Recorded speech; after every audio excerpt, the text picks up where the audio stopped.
Hello guys, in this video I'm going to show you how to create a crypto card on Revolut. It's pretty easy. I'm going to show you step by step. Just open up your Revolut account and go to the home page, which is right here. On the home page, go to the cards, which is on the top right corner of the screen. It's going to open up all your cards. Basically, select any of these.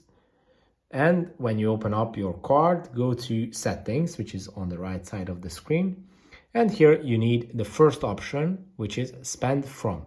And if you open up this feature, basically it lets you select the specific wallet that your card is going to use from now on. As you can see, usually automatically it's on all cash accounts for everybody, but you can change it to any specific cryptocurrency, and from then you can pay with crypto.